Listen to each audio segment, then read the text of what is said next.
Okay जी, start करें। तो screen share करता हूं। अच्छा,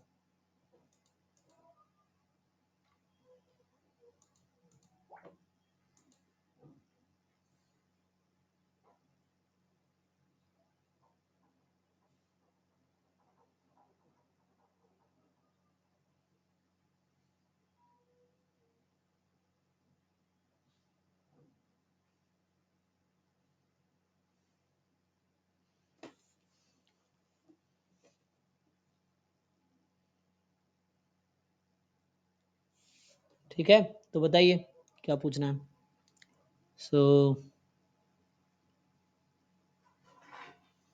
सर ओरिजिनल बैच में एक क्वेश्चन है। Actually this question is proof based. Sir मैं ट्राई कर रहा था प्रोबेबिलिटी ऑफ हेलो। बोलो बोलो, सुन रहे हैं।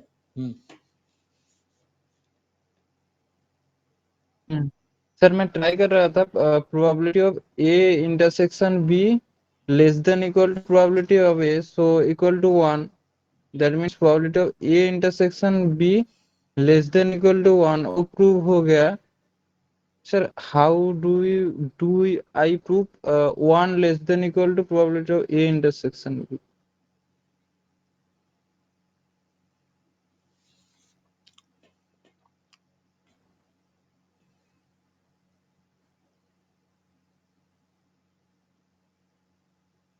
तो ए का मेजर 1 है, बी का मेजर 1 है, सी का मेजर 1 है, तो इसका मतलब है कि मेजर तो 1 ही होगा।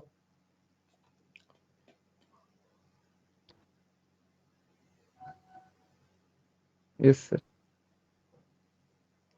तो मैथमेटिकली प्रूफ करना है।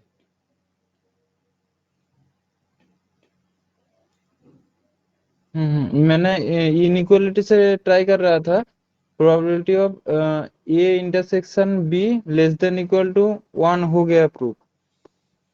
तो वैसे ही ए देन इंटरसेक्शन सी हो इफ जाएगा। आई वांट, मुझे हाँ हाँ बताओ, हो जाएगा।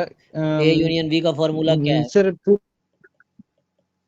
हाँ, A union B probability of A plus probability of B minus probability of A intersection B. तो मुझे दे रखा है कि हम पता है कि ए यूनियन बी मतलब सुपर सेट है ए का, तो probability of A union B more than equal to probability of A होगा, और ये खुद 1 के इक्वल जब दे रखा है तो इसका मतलब ए यूनियन बी की प्रोबेबिलिटी भी 1 है। अब रख दो, तो यहाँ से क्या आ गया, यही फॉर्मूला तुम एसी के टर्म में लिख लो। अगर यही फॉर्मूला तुम एसी के टर्म में लिख ओके लोगे तो सर। क्या हो जाएगा? Sir actually your presenting is, sir presenting is off. Presenting is off मतलब दिख नहीं रहा है? अच्छा, एक मिनट। No sir. अरे यार, मुझे लगा इनका इंटरनेट ना ठीक नहीं है। तो प्रेजेंटिंग ऑफ कैसे हो गया? प्रेजेंट तो किया सर को।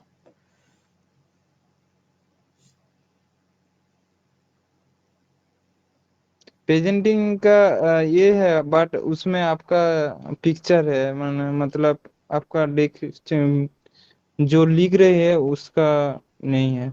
यहाँ का इंटरनेट कनेक्शन वीक है इसका मतलब।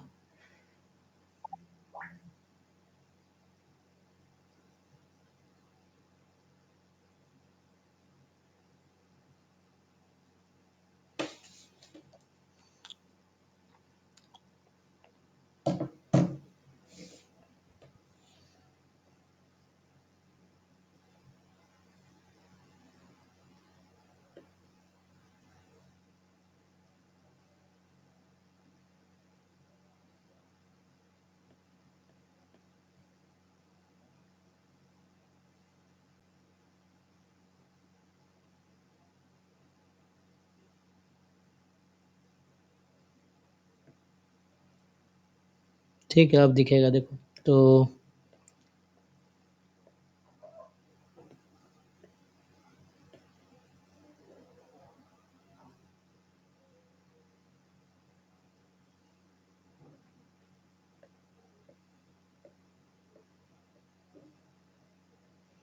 देखो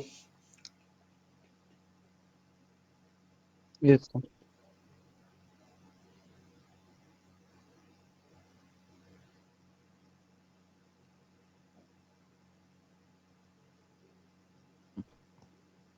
अभी दिख रहा है ओके स्क्रीन? सर, ओके, दिख रहा है सर।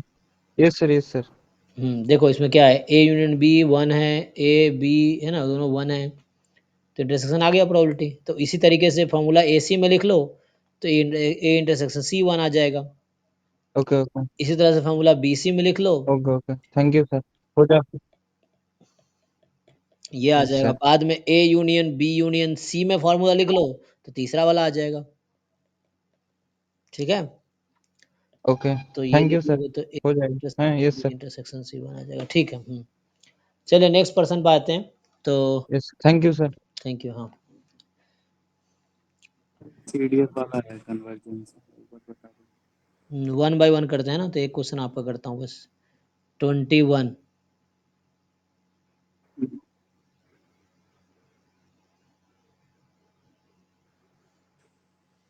इसमें क्या डाउट है मेरे भाई? Limit n tends to infinity लगाओ, क्या होगा? ये सर इंफिनिटी लगाया सर, 1 1 आ गया, जो नीचे वाला है उसमें भी 1 और उसके नीचे भी 1। तो एन को इन्फिनिटी रख दिया, तो माइनस इन्फिनिटी से प्लस इन्फिनिटी, है ना? तो ये आएगा 1 जी कैसे आ सर। गया? तुम एन टेंस टू इन्फिनिटी लगाओगे, मतलब मुझे एन टेंस टू इन्फिनिटी लगाना है। इस वाले में क्या दे रखा है? 0 when x less than minus n. इसका मतलब तुम्हें लिमिट निकालना नहीं आ रहा। 2n जब x की वैल्यू माइनस एन से प्लस एन में है, 1 when x more than equal to n, यही है। अब भाई जहाँ जहाँ n है, n टेंस टू इन्फिनिटी लगाओ, तो यहाँ लगाओगे तो x less than minus infinity. कौन सा नंबर है जो लेस देन माइनस इन्फिनिटी होता है? कोई नंबर है ही नहीं, तो ये तो आउट हो जाएगा। ऐसा कौन सा नंबर है जो मोर देन इन्फिनिटी होता है? कोई भी नंबर नहीं है, तो ये भी आउट हो जाएगा। तो इसका इसका कोई ज़रूरत नहीं है लिमिट के बाद। ठीक है, तो मेनली जो आएगा वो ये वाला पार्ट आएगा। इसमें n टेंस टू इन्फिनिटी लगाओ बीच वाले में, तो यहाँ x की वैल्यू है सर 1 आ गया। माइनस इन्फिनिटी से प्लस इन्फिनिटी, 1 आ गया। 1 आएगा, हाफ आएगा? सॉरी सर, ये सर हाफ आया। इसको ब्रेक करोगे, x by two n plus n by two n, तो x by two n zero हो जाएगा, हाफ एन बाई आया। टू एन 1/2, तो ये 1/2 आ जाएगा जब x माइनस इन्फिनिटी से प्लस इन्फिनिटी में है। तो क्वेश्चन ये है जो आया है, क्या ये सी डी एफ है? Do you think it is a C D F? मतलब मैं ये बोल रहा हूँ जो लिमिट निकल के आया है, क्या ये सी डी एफ है? तो किसी फंक्शन को सी डी एफ कैसे चेक करते हैं? सर प्रॉपर्टीज होती हैं उसकी कुछ। हाँ, तो चेक करके बताओ ना क्या होती है प्रॉपर्टीज। कोई फंक्शन मेरा ये निकल के आ गया, हमने यही पढ़ा है ना कि x n converges in distribution to x if and only if limit n tends to infinity x n की सी डी एफ एक्स के सी डी एफ के इक्वल होना चाहिए। तो मुझे बताओ ये किस रैंडम वेरिएबल का सी डी एफ है? जी सर। पहले बात, सी डी एफ है कि नहीं है, पहले तो ये चेक करो। सी डी एफ होने के लिए पहली कंडीशन क्या होती है? नहीं है सर। मतलब सी- इंफिनिटी रखें तो 1 है। हाँ, इन्फिनिटी रखेंगे तो क्या तुम्हारा आंसर आएगा? इन्फिनिटी रखने का मतलब होता है कि x बहुत लार्ज हो गया, x टेंस टू इन्फिनिटी हो गया, तो सी डी एफ की वैल्यू क्या आएगी? तुम्हारा तो हाफ ही रहेगा भाई, तो 1 हमेशा हाफ है। 1 कैसे आ जाएगा? कहाँ से 1 ले आओगे? ये सर 1 नहीं आ रहा, तो सीडीएफ तो प्रॉपर्टी हमेशा देख हाफ लीजिए। होगा। कहने को तो एफ प्लस इन्फिनिटी हाफ है, एफ माइनस इन्फिनिटी भी हाफ है, तो भाई सी डी एफ कैसे हो सकता है? तो हाफ ही हो रहा है। सी डी एफ होता है कि इन्फिनिटी रखने पे 1 आना चाहिए, मतलब एक्स टेंस टू इन्फिनिटी लेने पे 1 आना चाहिए। एक्स टेंस टू इन्फिनिटी इसका मतलब है ये एन नहीं है, इसका मतलब हुआ एफ इन्फिनिटी का मतलब है कि लिमिट एक्स को इन्फिनिटी पे अप्रोच करा दे, तो सी डी एफ की वैल्यू 1 आनी चाहिए, लेकिन तो हाफ दे रहा है, तो it is not a C D F. तो इसका मतलब है कि सी डी एफ है ही नहीं। So there does not exist any random variable where it converges. क्या ऑप्शन दे रखा है? तो the answer is fx converges for all x belongs to R. yes, fnx की लिमिट तो एग्जिस्ट कर रही है, जो fnx है उसकी लिमिट तो ये हाफ आ रही है ना, तो fnx कन्वर्ज तो कर रही है, बट कह रहा है कि but limiting function is a CDF. नहीं, लिमिटिंग फंक्शन CDF नहीं है. सेकंड कह रहा है कन्वर्ज कर रहा है, limiting function is not a CDF. fn does not converge. There is xy such that fnx converge, fy does not. गलत है, इसमें बी ऑप्शन करेक्ट है, हो गया. ठीक है, लिमिट तो एग्जिस्ट कर रही है, लेकिन लिमिट जो आई है वो CDF नहीं है एक्चुअली. हाँ, तो इसका मतलब ये हुआ कि दिस डज नॉट कन्वर्जेस, मतलब xn does not converges in distribution to any random variable, ये मतलब है. fn की लिमिट एग्जिस्ट करे बट वो CDF नहीं है, इसका मतलब xn does not converge to any random variable x. ऐसा कोई रैंडम वेरिएबल है ही नहीं जहां वो कन्वर्ज कर जाए. ठीक है, ठीक है, ओके, नेक्स्ट पर्सन पे आते हैं. तो हाँ जी सौरादीप, आपका क्या डाउट है? तो हाँ सर, मैंने आपको जो पिक्चर भेजे है, मुझे लगता है 3 क्वेश्चन सुनाई 3 दे रहा है? वेरिएबल है, सॉल्व करना पड़ेगा ना इसको. हाँ सर, वो सर सॉल्व करना तो बहुत क्रिटिकल हो जा रहा है, बहुत प्रॉब्लम हो रहा है वो तीनों इक्वेशन. लेकिन आपका सॉल्यूशन वीडियो मैंने देखा है, ठीक है. आप एक फॉर्मूला यूज किए हैं उधर, जो यू है ना, ABC कंपोनेंट्स है, ABC.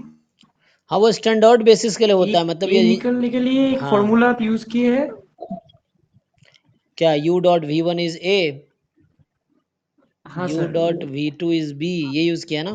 u.v1 divided by norm, हाँ, norm of v1 divided by, हाँ, नॉर्म से डिवाइड करना पड़ेगा. किसके नॉर्म से डिवाइड किया हुआ सर है? ये किधर से आया थोड़ा बोल नहीं, दीजिए. ये स्टैंडर्ड बेसिस के लिए ऐसा होता है. A equals to v. अच्छा, v1 का नॉर्म तो 1 ही दे रखा है ना. नहीं, ये पुराने वीडियो में हाँ, ये भी v2 मैंने का कहीं नॉर्म सॉल्यूशन देखा था. v3 का नॉर्म होगा. हाँ, लेकिन इससे आंसर तो आ जाता है, बट आई थिंक हाँ ये मैंने कहीं देखे थे सॉल्यूशन ऐसा, हाँ but I am not convince कि ये हमेशा ट्रू होगा ये रिजल्ट.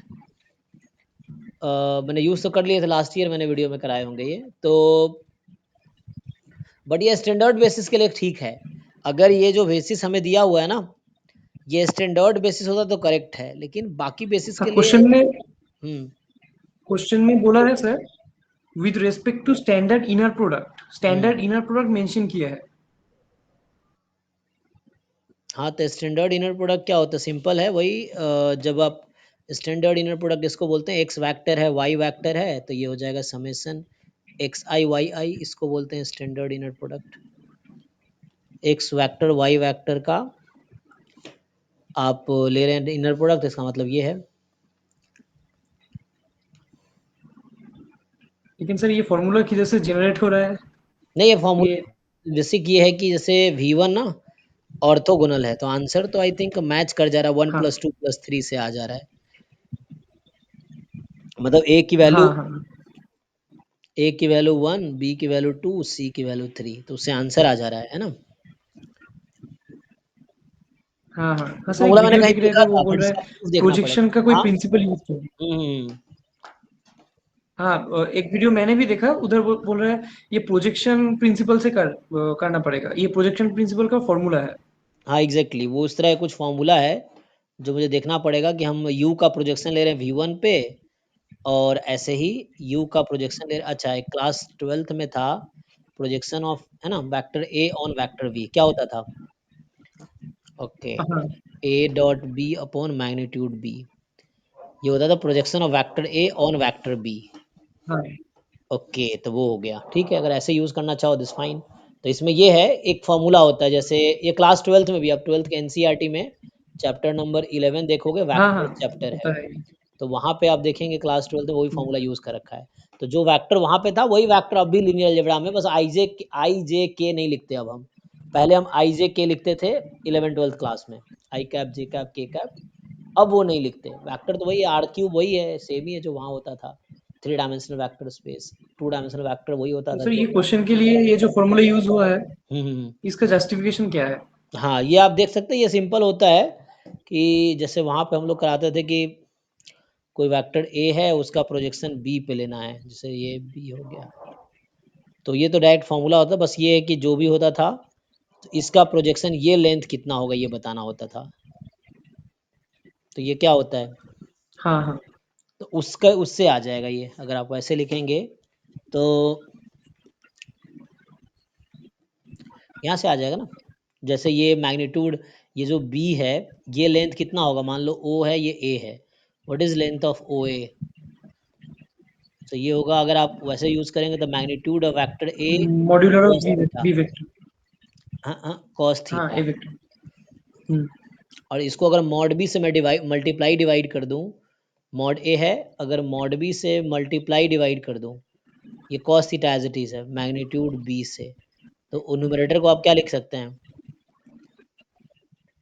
ए dot B upon magnitude B, ऐसा लिख सकते हैं। उस मैं 11 12 वाले सेंस में बता रहा हूँ, प्रोजेक्शन जो वहां पे हम पढ़ते हाँ थे। हाँ हाँ सर। तो ये प्रोजेक्शन होता है कि इस लेंथ का प्रोजेक्शन वेक्टर ए का जो है ना, ओके। ये जो लेंथ ओ मान लो यहाँ बी है लेट से, हाँ तो ओ बी का प्रोजेक्शन ओ ए पे कितना आएगा, ये एक्स एक्सिस पे कितना आएगा, ये समझने का मतलब है। तो ये है mod A into cos theta, cos theta आप ले लेंगे तो ये आता है, ये ओ ए के इक्वल आएगा। ट्रायंगल से भी आ जाएगा, सिंपल राइट एंगल ट्रायंगल के फॉर्मूले से भी आ जाएगा ये, क्योंकि इसका लेंथ वो है और इसका लेंथ ये। कॉस थीटा निकालो, कॉस थीटा का फॉर्मूला क्या होता है, बेस अपॉन हाइपोटेन्यूज, तो उससे आ जाएगा हाँ ये। और यहाँ से ये निकल के आ गया, तो ये होता हाँ था हाँ। Projection of vector A on vector B, तो वही चीज ए अब ऑन भी है बी। एक्चुअली। हाँ, तो वही वहां पे जैसे u हो गया, a के जगह u हो गया, और v के जगह vi हो गया, और यहाँ पे नॉन vi हो हाँ गया, जस्ट ये हो गया। तो projection of u on vi axis ये हो जाएगा। तो आई थिंक इसको a ले लिया है नहीं, तो इससे ये मतलब जो भी कंपोनेंट है u का, हाँ हाँ। ui ले लिया समझो, ये है ui, ऐसा कुछ कंसिडर किया है ना। तो इसके लिए क्या स्टैंडर्ड बेसिस होना पड़ेगा, वो होना जरूरी है। हाँ, मैं रिजल्ट चेक कर रहा था, तो स्टैंडर्ड बेसिस के लिए ठीक है, बाकी के लिए क्या हमेशा करेक्ट होगा ये देखना पड़ेगा।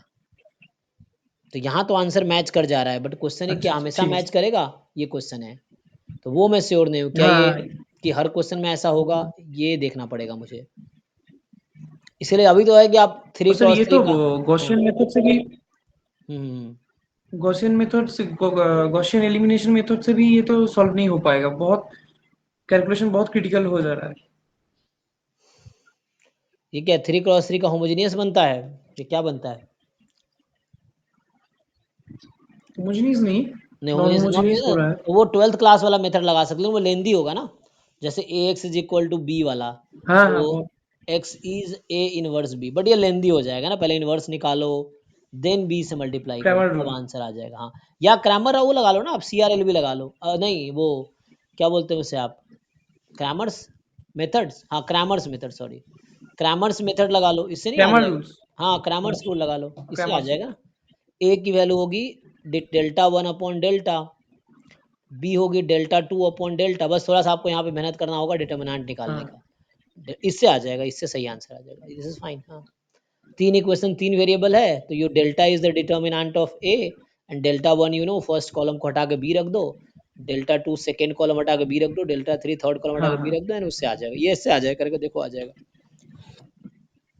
ठीक है, इससे ठीक आ है सर। जाएगा। ठीक है, नेक्स्ट आते हैं जी। हाँ जी कुसुम, आपके हाँ सर ठीक। कुछ क्वेश्चन नहीं थे तो। हम्म, सर सिर्फ ऑप्शन सी बताना उसका फर्स्ट का। हाँ आपका क्वेश्चन दिख रहा था किसमें, अर्जुना में दिख रहा था। हाँ, तो क्वेश्चन नंबर 30 का ऑप्शन सी, 38 का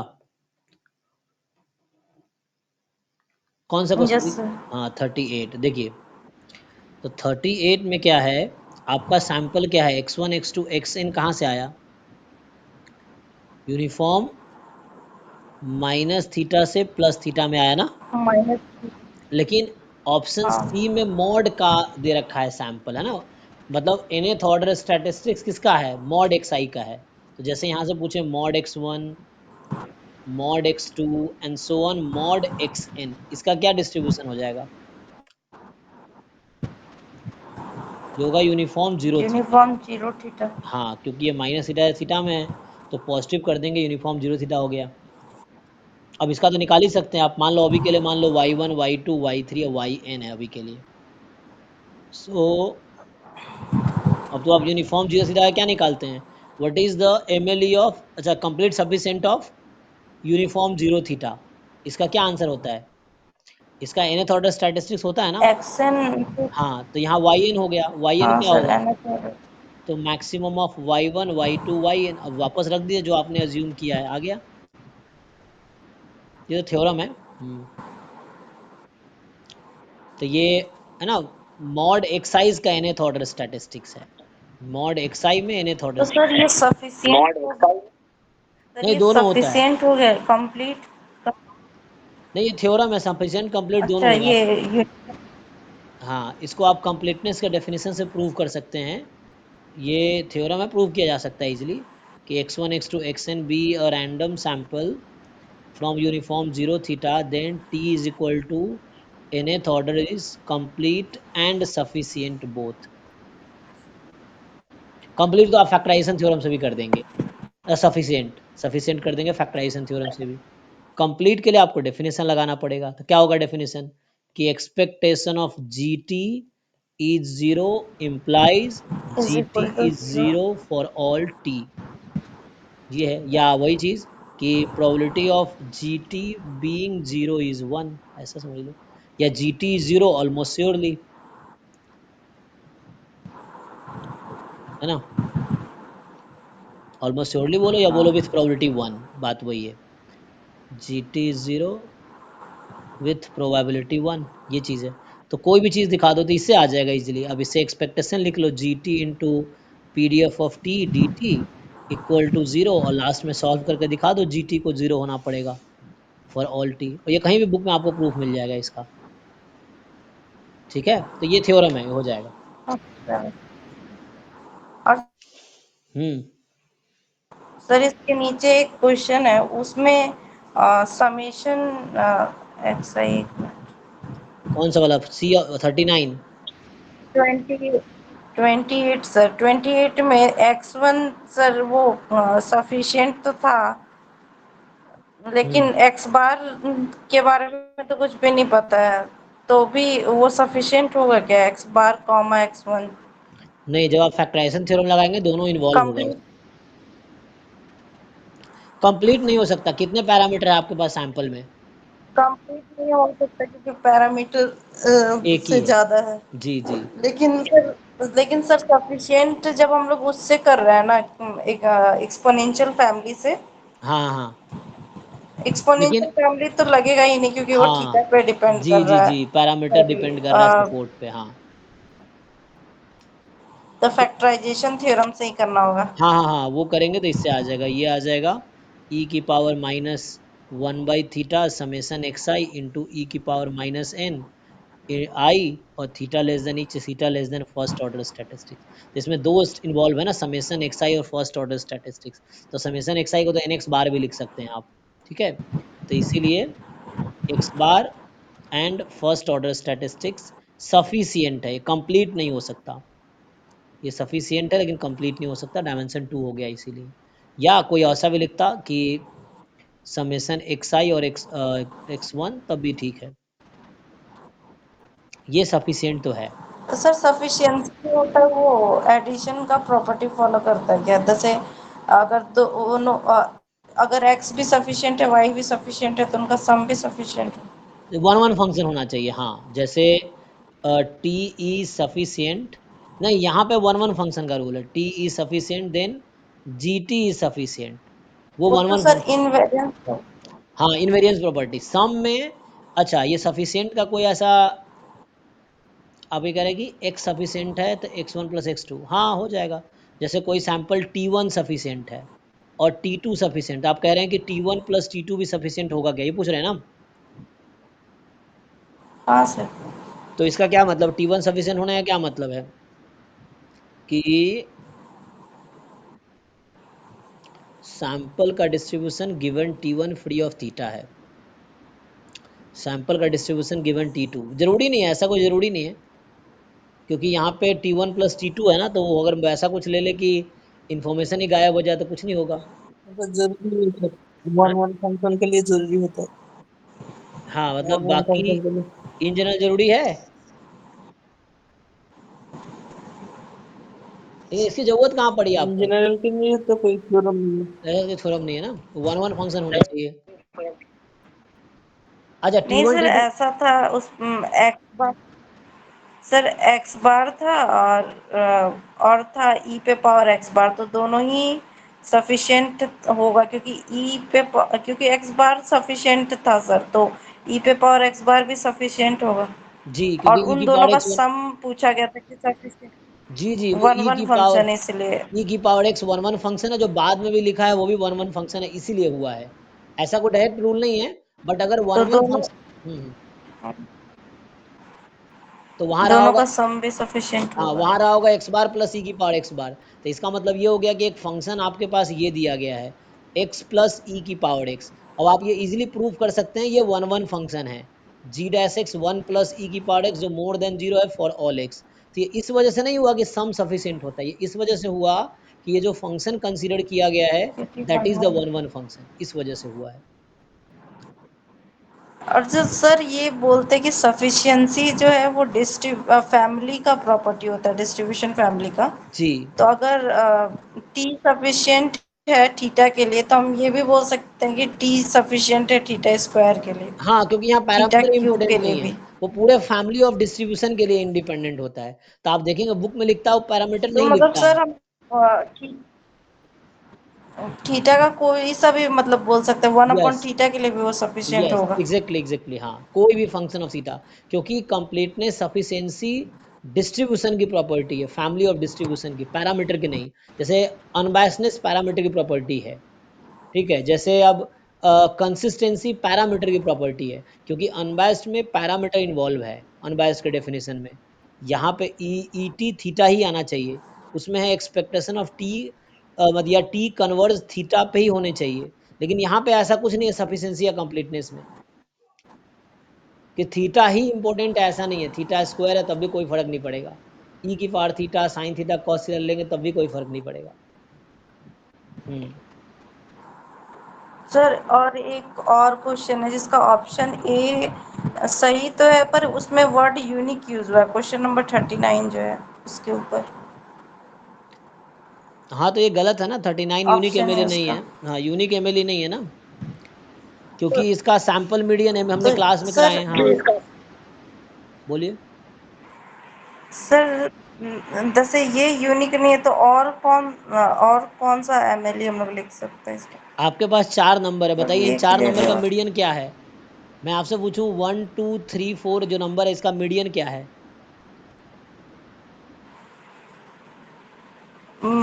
2 और 2+3/2 लिखेंगे। नहीं तो वो एक लिखते हैं ना, 2 और 3 के बीच का हर नंबर मीडियन है। क्यों मीडियन होता क्या है? जो डेटा को 2 इक्वल पार्ट में डिवाइड करे। अब 2.1 लेंगे वो भी इस डेटा को 2 इक्वल पार्ट में डिवाइड करेगा, करेगा ना, 4 नंबर है, 2 इस तरफ 2 इस तरफ। हाँ 2.5 लेंगे तब भी, 2.9 लेंगे तब भी, 2.6 लेंगे तब भी, 2.2 लेंगे तब भी, ठीक है। तो वो तो सर ये चीज जो है वो डिस्क्रीट में ही पॉसिबल है नहीं, एग्जैक्टली यस, तो यहाँ या फिर डिस्क्रीट ही तो है। कॉन्टिन्यूस? नहीं नहीं आप यहाँ समझे नहीं, आपके पास 4 ही, सैंपल साइज कितना है? 4 है। 4 नंबर दे रखा है, तो उसी 4 नंबर को 4 है। आप अरेंज करेंगे ऑर्डर स्टैटिस्टिक्स में, x1 x2 x3 x4। अब इसका मीडियन निकालिए, तो सैंपल इस क्वेश्चन में ये जो आपको दे रखा है ये डबल एक्सपोनेंशियल है।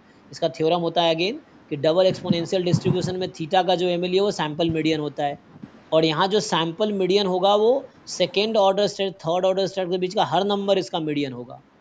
तो यहाँ फर्स्ट ऑर्डर स्टैटिस्टिक्स, यहाँ सेकेंड ऑर्डर, यहाँ थर्ड ऑर्डर, यहाँ फोर्थ ऑर्डर, तो इसके बीच का हर नंबर यहाँ पे मीडियन होगा। तो जो हम लोग एवरेज लेते हैं वो एक नंबर बताने के लेते हैं, कोई एक नंबर बता दो तो चलो एवरेज ले लो, बट इट्स नॉट लाइक वही एक मीडियन है, मीडियन तो बीच में कुछ भी हो सकता है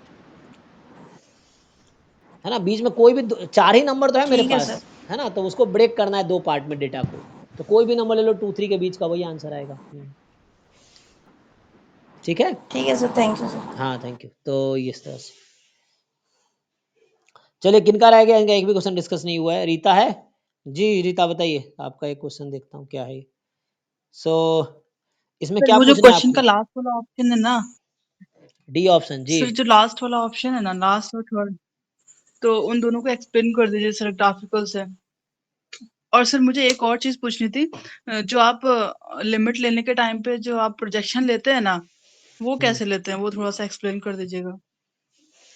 हाँ तो वो देखते हैं कि एक्स एक्सिस पे क्या है, एक्स एक्सिस का कितना इन्वॉल्वमेंट है।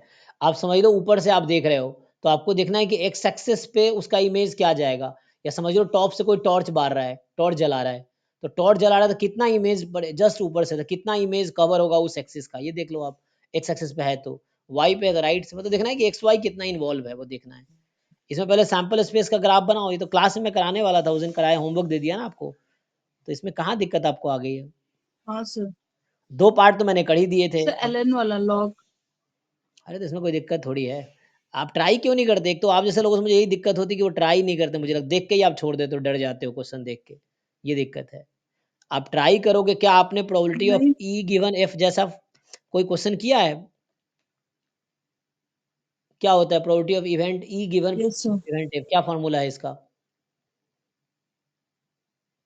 Probability of joint probability of one marginal probability of F.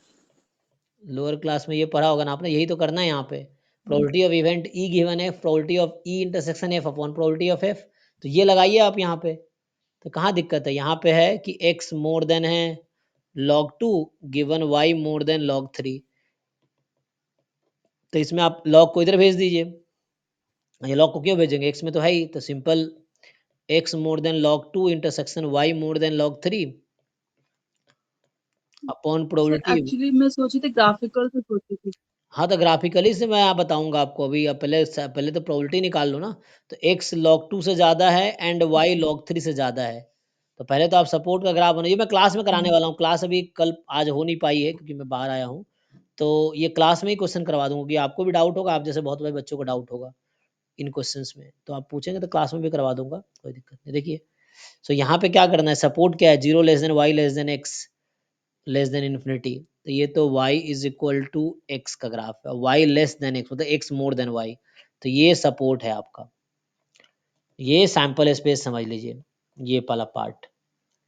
अब क्या करना है आपको, ये अगर सैंपल स्पेस है तो ये चीज़ है। अब आप ग्राफ बनाओ इसका, x मोर देन log 2, तो log 2 कहाँ होगा, ये 0 है, x मान लीजिए log 2 यहाँ पे है, और y यहाँ जब log 2 है तो यहाँ y पे log 2 है, और यहाँ log 3 होगा तो यहाँ y पे log 3 होगा, अभी के लिए समझिए। तो इसने कहा है कि x more then log 2 and y more than log 3। सो ये जो लाइन है, दिस लाइन इज, ये सब आपको ट्राई करने चाहिए, आप इस लेवल पे थोड़े से एक्सपेरिमेंट करना चाहिए। y is equal to log 3 graph है, और ये वाला जो है this line is x is equal to log 2, इसने कहा x की वैल्यू log 2 से ज़्यादा है और y की वैल्यू log 3 से ज़्यादा है, तो ये इधर है y इधर है, इसका मतलब इस वाले पार्ट में प्रोबेबिलिटी निकालनी। ये जो आपको दिख रहा है रेड रीजन में सेट कर रहा हूँ, इस रेड वाले पार्ट में आपको प्रोबेबिलिटी, क्योंकि event must be subset of sample space होना चाहिए ना, 0 अदरवाइज लिखा हुआ है नीचे, तो ये जो यस सर। बाकी पार्ट है 0 अदरवाइज में चला गया, तो हमें सिर्फ सैंपल स्पेस का वो पार्ट कंसीडर करना है जो इवेंट के साथ कॉमन है। तो इसने कहा था x मोर देन log 2 इधर, y मोर देन log 3 तो इधर, तो कॉमन क्या है, तो सैंपल स्पेस में तो इतना ही कॉमन है, बाकी तो अदरवाइज वाला रीजन है, उसमें लिखा है 0 अदरवाइज। सो ये है, अब इस रेड रीजन पे आप इंटीग्रेट कर सकते हैं न्यूमरेटर को, तो इंटीग्रेट किया, ज्वाइंट पीडीएफ क्या दे रखा आपको, यस e सर। की पावर -x। अब आपकी मर्जी, आप पहले dx लिखना चाहते हैं या dy लिखना चाहते हैं, चलो पहले dy लिख देता हूँ, dy dx।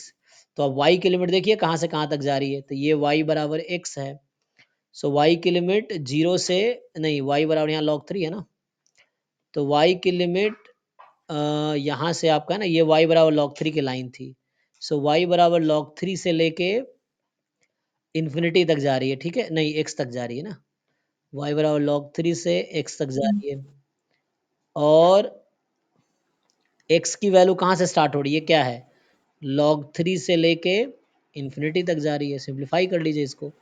अब ये तो न्यूमरेटर हो गया, अब डिनोमिनेटर क्या है ये निकालिए।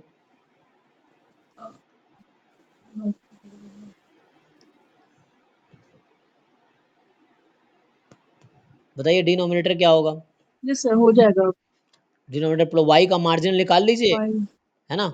अगर y का आपने मार्जिनल यस निकाल सर। लिया तो y का इन कीजिए log 3 से कहाँ तक करेंगे, तो ये देखिए जैसे आप देखेंगे तो यहाँ पे x एक्सिस 0 से इन्फिनिटी तक इन्वॉल्व है, y एक्सिस भी 0 से इन्फिनिटी तक इन्वॉल्व है। तो ये जो भी आपका log 3 से इन्फिनिटी में इंटीग्रेट कीजिएगा, इसको log 3 से इन्फिनिटी में इंटीग्रेट कीजिए y के मार्जिनल को, पहले y का मार्जिनल निकाल लीजिए, ठीक है, ट्राई कीजिए, हो जाएगा। Thank you. जी, किनका रह गया? हाँ जी हाफिज, फिर आते हैं आर्काइव क्वेश्चन पे। सर मेरा भी था सर, आपको भेजा है फोटो।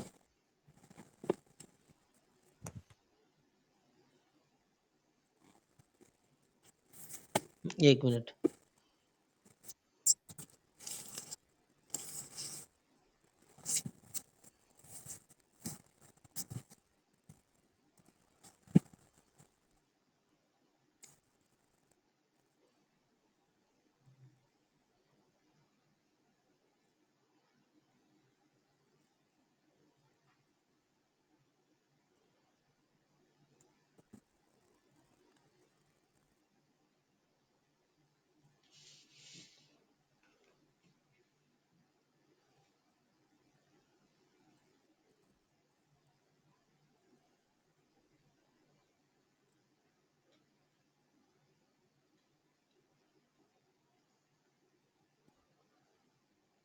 क्या डाउट है भाई हाफिज तुम्हें इसमें?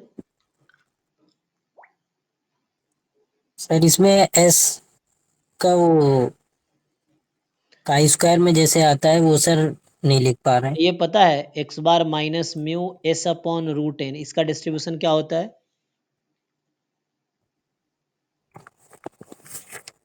ये थ्योरम है, ये सब रिवाइज करो। टी एन माइनस वन, तो इसका यही आंसर होगा, उसी में कहीं ना कहीं घूम फिर कर यही आएगा। एन तुम्हारा कितना है देखो, तो कहीं ना कहीं एन तुम्हारा 10 है ना, तो ऑप्शन एन है 10। सी ऑप्शन क्या है? T9 है। डी ऑप्शन क्या है? डी तुमने आधा भेजा है। डी ऑप्शन में T with what degree of freedom? Sir T9 आ रहा है आंसर। हाँ तो आ तो गया थ्योरम से, इसको लगाओ ना ठीक से। एक्स बार का डिस्ट्रीब्यूशन, सर वो जो u इज इक्वल टू, अरे भाई ये हिंट है, ये बोल रहा हूँ ये हिंट है, अब इसको यूज करो दिमाग लगा कर थोड़ा सा। एक्स बार क्या है? एक्स बार का डिस्ट्रीब्यूशन क्या होगा बताओ मुझे।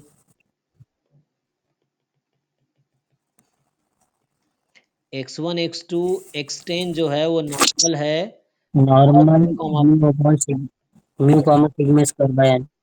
बोलो नंबर है बताओ क्या आएगा। 3,4/10। 3,2/5। हाँ, ऐसे ही y1 y2 कहाँ तक है तुम्हारा? y 15 तक है। ये कितना है?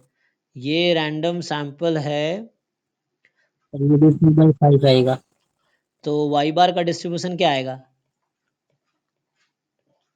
नॉर्मल -3 2,5 2/5। अब x बार प्लस y बार का डिस्ट्रीब्यूशन बताओ। 0,4/5। कैसे? इसका हो गया वेरिएंस दिस, दोनों इंडिपेंडेंट है, तो 3 से कट कर दिया तो ये था 2/5, है ना, और ये कितना था? ये भी 2/5। तो कितना हो गया? ये भी 4/5। 2/5 जी सर। अब बताओ मुझे ठीक से, एक्स बार प्लस वाई बार माइनस इसका मीन है 0 अपॉन एस जी बाई, अब यहाँ पे एक्स बार प्लस वाई बार में, अच्छा एस तुम्हें दे रखा है ना, तो व्हाट इज एस? अच्छा एस उसने डिफाइन तो जी कर रखा है पहले ही। जी ओहो, सर। एस क्या डिफाइन कर रखा है?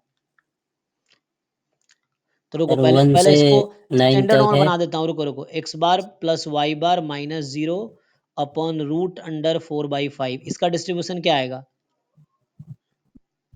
नॉर्मल 0 1। नॉर्मल 0 1, ये हो गया। अब मुझे बताओ, तुम्हें जो एस स्क्वायर दे रखा है, जी सर। तो 9 s² अपॉन सिग्मा स्क्वायर। जी। सिग्मा स्क्वायर क्या है इसका? एस स्क्वायर क्या है? xi का सैंपल वेरिएंस है। सो 9 minus S square n minus 1 S square by sigma square. Sigma square कितना है तुम्हारा? xi में 4। तो इसका डिस्ट्रीब्यूशन सर क्या दिख आएगा? नहीं रहा।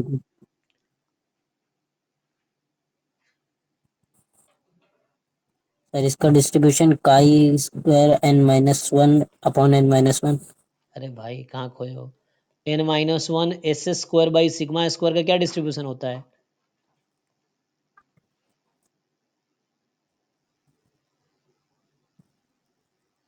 सर काई ठीक, स्क्वायर n-1। ठीक से रिवाइज करो ना। तो अब बताओ, इसका यही तो है, n माइनस 1 तुम्हारा 9 है, सिग्मा स्क्वायर 4 है, यही तो है। क्या होगा जी डिस्ट्रीब्यूशन सर। इसका? 9 - 1 8। 9 माइनस 1 कैसे काई हो जाएगा? Square n 8। माइनस 1 9 है, n 10 है यहाँ पे। एस अच्छा स्क्वायर, 9 की वैल्यू। जी सर ठीक। n तो 10 है ना xi में तो n 10 है। अब इन दोनों को जी जी डिवाइड कर दो तुम। जी सर। इसको, अच्छा पहले इसका रूट ले लो। तो अब ध्यान से समझो, जो तुम्हारा एक्चुअल क्वेश्चन है अब समझो उसको। x बार प्लस वाई बार अपॉन जो तुम्हें दे रखा है अपॉन s और इनटू में √5। इसको अब ठीक से लिखो, x बार प्लस वाई बार अपॉन में √4/5 अपॉन √9s² अपॉन 4/9। ऐसा लिख सकता हूँ? देखो ध्यान से जी सर। चेक करो। तो ये है तुम्हारा नॉर्मल 0 1। इसी और चीज को मैं ऐसा लिख सकता हूँ। जो सर ये वाला 5 था। हाँ, सर ये वाला जो 5 था x बार प्लस वाई बार के ये बगल यहाँ वाला आया, जो 5 वो कहाँ गया? ये यहाँ ना 4/5 में ये अच्छा तो अच्छा। आया। ये वाला √5 यहाँ ठीक आया। ठीक। और ये 4 4 कट जाएगा, 9 9 कट जाएगा, वही बचेगा जो पहले था। ठीक सर। तो कितना हो गया? काई स्क्वायर 9 अपॉन काई 9 का स्क्वायर रूट कितना हुआ ये? T distribution. T9। ठीक से रिवाइज करो भाई, ये हिंट तुम्हें दे दिया, तुम्हें खुद इतना ट्राई करना चाहिए। ठीक सर। ठीक है चलो। हाँ जी, अर्का तुम्हारा क्या रह गया? तो आपने भेजा हुआ है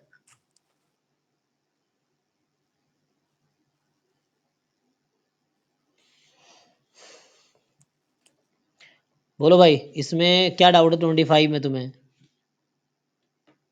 25 में सर सी ऑप्शन ट्रू आ रहा है। मतलब बोल रहा है कि एग्जिस्ट कर रहा है। हाँ, तो स्टैंडर्ड कोची में एग्जिस्ट कब नहीं करता है? MGF एग्जिस्ट नहीं करता ना। सर स्टैंडर्ड कोची नहीं होगा तो ये तो फोल्डेड कोची हो जाएगा। मोड लगा दिया ना। हाँ, तो तुम इसको कैलकुलेट करके देखो, जेड एग्जिस्ट कर जाएगा। जेड है mode. What is PDF of Z? मैं ही पूछ रहा हूँ यहाँ पे। Z का PDF क्या आएगा? 2/π into 1/1 plus Z² Z belongs to Z more than 0, यही आएगा ना? आएगा। हाँ। So what is expectation of TZ? e की power TZ 2/π 1/1 plus Z² DZ। Z की लिमिट 0 से इन्फिनिटी। अब सोचो, ये चीज अनबाउंडेड कब होगा? अगर मैं t को लेस देन 0 लेता हूं, यही कर रखा है ना इसने, t लेस देन 0 कर रखा है ऑप्शन में। अगर t मोर देन 0 होता ना तो ये इन्फिनिटी आ जाता, e की पावर TZ इन्फिनिटी आ जाता। लेकिन लेस देन 0 है तो e की पावर TZ का एक्सपेक्टेशन फाइनाइट आएगा। मोर देन इक्वल टू 0 कर रखा होता तो यहाँ इसने ये कर रखा है। हाँ, मुझे बताओ, मतलब कैसे कंपैरिजन से या e फिर टेंस टू माइनस इन्फिनिटी लेंगे, क्या कहाँ पे जाएगा ये? 0। 0 पे जाएगा? Sorry sorry 1 divided by. नहीं नहीं, 0 पे ही जाएगा। ठीक है ना, यहाँ Z पॉजिटिव है, हाँ हाँ। ये 0 पे ले जाएगा। और t टेंस टू, अगर मैं 0 कर दूं तो क्या होगा?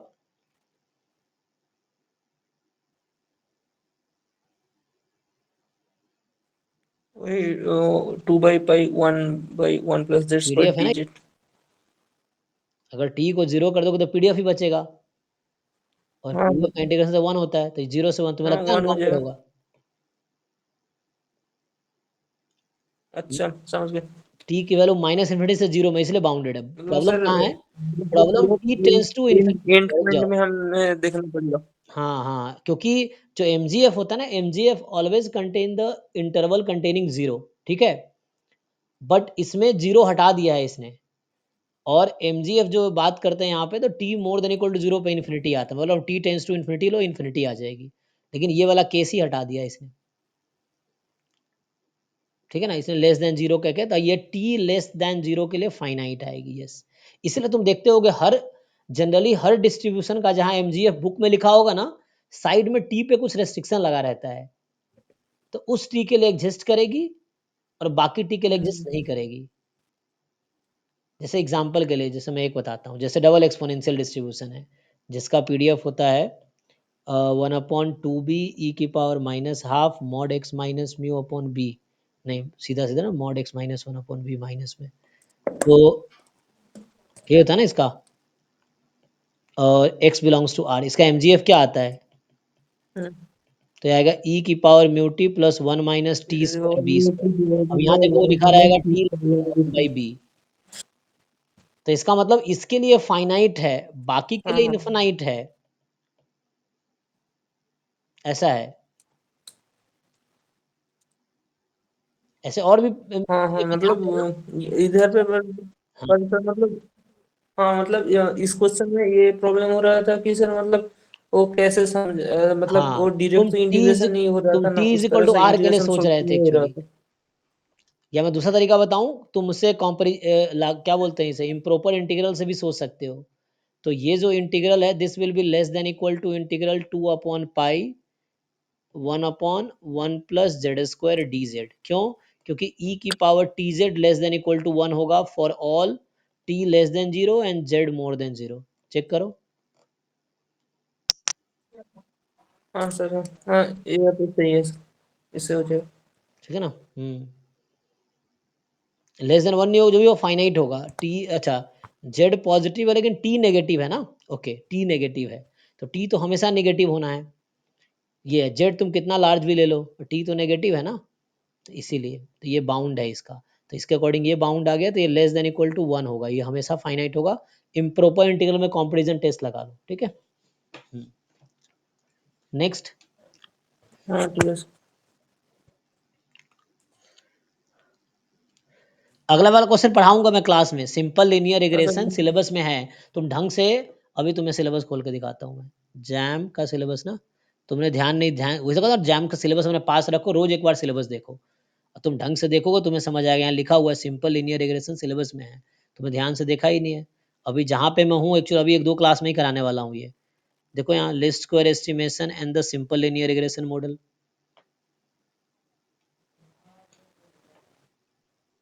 एस्टिमेशन में। हाँ देखो यहाँ पे लिखा है ना, सिंपल लीनियर रिग्रेशन मॉडल को बेसिक स्टडी करना है तुम्हें, दिख रहा है जहाँ मैं भी अच्छा सेलेक्ट कर ठीक रहा है, हूँ। तो तो ये मैं भी कराऊंगा ये, हाँ, तो आप जब क्लास करेंगे हाँ, तो ये है सिलेबस में तो भी। Sir next problem.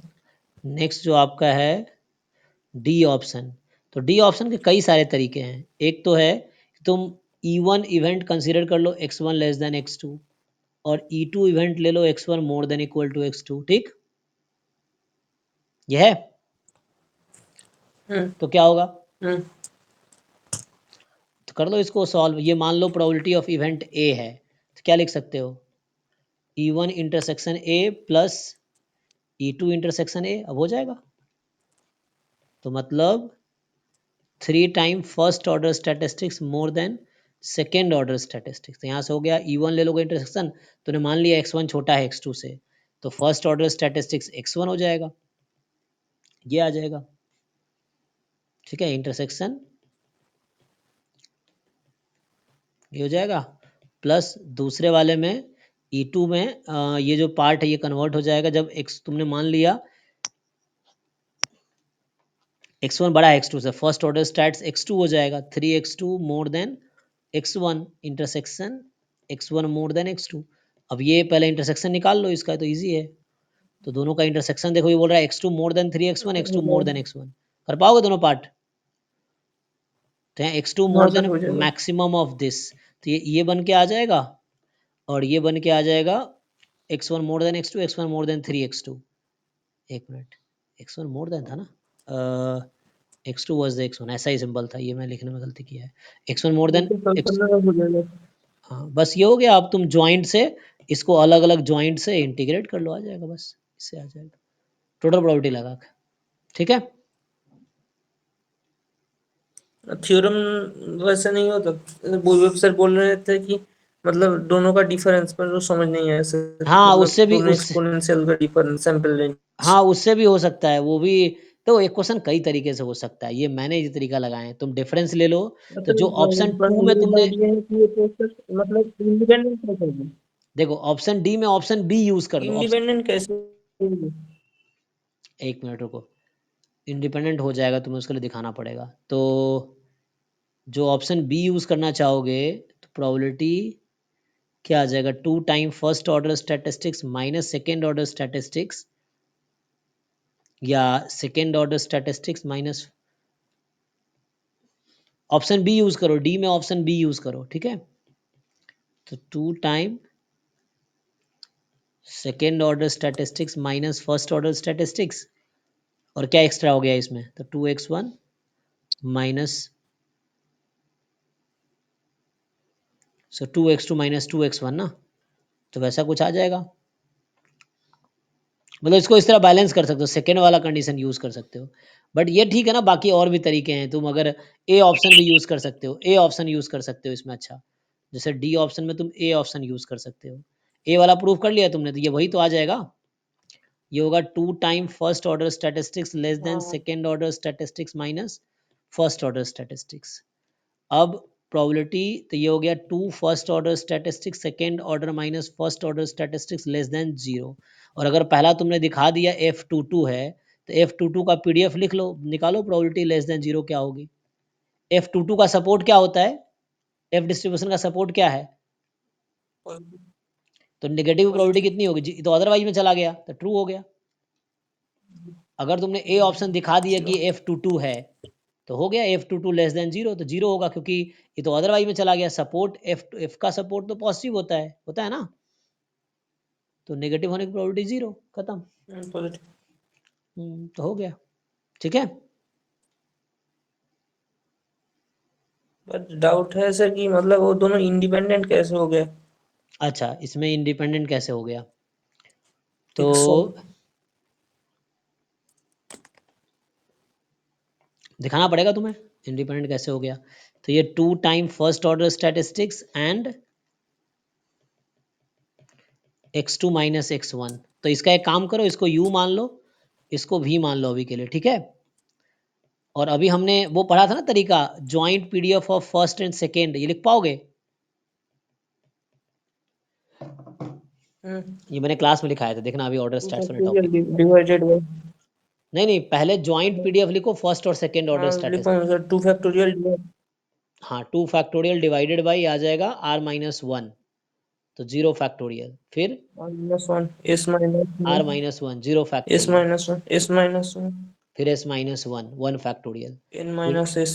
तो CDF ऑफ x की पावर 0 हो जाएगी, पहला टर्म 0, दूसरा भी 0, तीसरा क्या बचता है, I think 1 minus CDF of y बचता है। देखो तो उसमें पावर 1 रहेगा, PDF in x and PDF in y, यही था। तो 2 टाइम 1 माइनस CDF क्या बनेगा, ओरिजिनल पॉपुलेशन जो दे रखा उसका CDF लिख दो y वेरिएबल में, अभी तो x ही है लेकिन वेरिएबल y में लिख दो, और यहाँ PDF लिख दो x में, तो PDF तो तुम्हारा ये है, ये e की पावर माइनस x है ना, तो एक्सपोनेंशियल डिस्ट्रीब्यूशन है, तो इसका CDF क्या आ जाएगा, एक्सपोनेंशियल में क्या आता है CDF भाई, 1 माइनस e की पावर माइनस y ना, तो e की power minus y into e की power minus x into e की पावर माइनस y, और यहाँ पे फर्स्ट ऑर्डर स्टैट्स को x ले रहा हूँ, सेकेंड को y, तो x लेस देन y।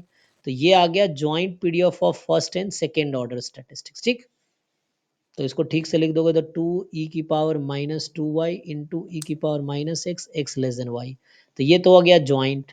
अब मुझे बताओ u तुमने ले लिया 2 time first order statistics v ले लिया, second order statistics minus first. 2 अभी तो स्किप भी कर सकते हो चाहो तो, अगर इंडिपेंडेंट, ठीक है। तो अब ub का पीडीएफ निकालो, कैसे निकालोगे? Mod of Jacobian, PDF of joint Jacobian. PDF first second order statistics. अब ये थोड़े से ये अच्छा, निकाल समझ के, गए, हैं अब क्या दिखाना पड़ेगा समझ तुम्हें? गए आप, मतलब जैकोबियन से मिलाएंगे तो। हाँ, और इसके और बाद दिखा दोनों दो। मतलब मार्जिनल के इन मल्टीप्लाई। हाँ, तो ये प्रूव करने का तरीका होगा। एक ये तरीका जो कि लेंदी है, शॉर्टकट वे क्या हो सकता है? तो शॉर्टकट वे हो सकता है एक्सपोनेंशियल में ना स्पेसिंग का कॉन्सेप्ट तुम्हें देखना पड़ेगा। इसको स्पेसिंग बोलते हैं, जो x2 माइनस x1 है, this is a spacing in exponential distribution. तो उससे आ जाएगा। बाकी से प्रूव कर सकते हो, ये एक तरीका है प्रूव करने का, ठीक है। जैम में थोड़े पेपर डिफिकल्ट थे, है ना। जैम 2023 में डिफिकल्ट पेपर थे। 23 was the most difficult paper ever, है ना। जब तक जितने जैम के पेपर हुए अभी तक स्टैट्स के, सबसे डिफिकल्ट पेपर 2023 का था। हाँ, तो मतलब जितना मतलब अटक जाता है वही 22 हाँ, या फिर क्योंकि 23। फर्स्ट रैंक वालों को 59 मार्क्स आए थे ना उसमें, और सेकंड रैंक वालों का उसका वो मार्क्स आया था। तो